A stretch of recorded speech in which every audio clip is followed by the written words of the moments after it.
విజయనగరంలో రాజకీయ సమీకరణాలు వేగంగా మారుతున్నాయి.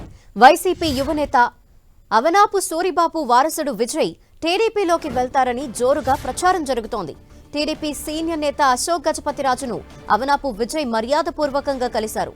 దీంతో ఆయన సైకిల్ ఎక్కేందుకు సిద్ధమవుతున్నారని చర్చ జరుగుతోంది. విజయనగరం నియోజకవర్గ తొలి సమన్వయకర్తగా అవనాపు విజయ్ పనిచేశారు.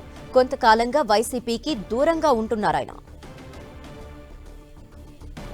మరిన్ని డీటెయిల్స్ అందిస్తారు మా ప్రతినిధి నాయుడు. ధనలక్ష్మి, ఏదైతే విజయనగరం జిల్లాలోనే తొలిసారిగా వైసీపీ పార్టీ ఆవిర్భావ సమయంలో మొట్టమొదటిగా ఈ అవనాప్ కుటుంబం అయితే వైసీపీలో జాయిన్ అయింది. అప్పట్లో ఆ తర్వాత అంచెలంచెలు కూడా వైసీపీలో పనిచేస్తూ వారైతే కొనసాగుతున్న పరిస్థితి అయితే నాకుంది. అవనాప్ సూరిబాబు తనయుడుగా అవనాప్ విజయ్, అవనాప్ విక్రమ్ అయితే ఉన్నారు. అయితే చిన్నవాడైన అవనాప్ విజయ్ ఈ రోజు అశోక్ గజపతిరాజుని మర్యాదపూర్వకం కలిసి ఆయనకైతే పుష్పగుచ్చం ఇచ్చి నూతన సంవత్సర శుభాకాంక్షలు తెలిపారు. ఈ నేపథ్యంలో ఇదంతా కూడా జిల్లాలో హాట్ టాపిక్ గా మారింది. అవనాప్ విజయ్ తెలుగుదేశం పార్టీ తీర్థం పుచ్చుకుంటారన్న ఆ ప్రచారం అయితే జోరుగా కొనసాగుతుంది. అయితే దీనిపై ఆయన స్పందించేందుకైతే నిరాకరించారు. అయితే ఈ ప్రస్తుతం తాజా పరిణామాల నేపథ్యంలో ఆయనైతే భవిష్యత్తులో టీడీపీలోకి వెళ్తారనేది అయితే స్పష్టంగా చర్చనీయాంశంగా నడుస్తుంది.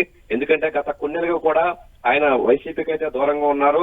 గత ఎన్నికల్లో ఆయనకి వైసీపీ నుంచి విజయనగరం నియోజకవర్గంలో పార్టీ టికెట్ ఇస్తున్నారైతే ఆశాభావంతో ఎదురు చూశారు. అయితే ఆయనకి పార్టీ టికెట్ ఇవ్వడంతో తీవ్ర నిరాశకు గురయ్యారు. ఈ నేపథ్యంలో అప్పటి నుంచి కూడా ఆయన కొంత ముభావంగా అయితే పార్టీకి దూరంగా ఉంటున్నారు.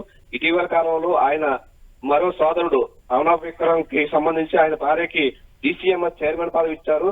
కానీ తనకి ఎటువంటి పదవి లేకపోవడంతో ఆయన అప్పటి నుంచి కూడా తీవ్ర నిరాశలో ఉన్నారు. ఈ పరిస్థితుల్లో రానున్న ఎలక్షన్ నేపథ్యంలో విజయనగరం నియోజకవర్గాన్ని బీసీకి ప్రకటించే చర్చ అయితే నడుస్తుంది. ఈ నేపథ్యంలో తనకు అవకాశం వస్తుందన్న ఆశతో రానున్న రోజుల్లో టీడీపీకి వెళ్తారనేది అయితే ప్రచారం జరుగుతుంది. ప్రస్తుతం అయితే ఆయన టీడీపీకి వెళ్తారా లేదనేది అయితే ప్రస్తుతం అయితే చర్చ నడుస్తుంది. థాంక్యూ నాయుడు.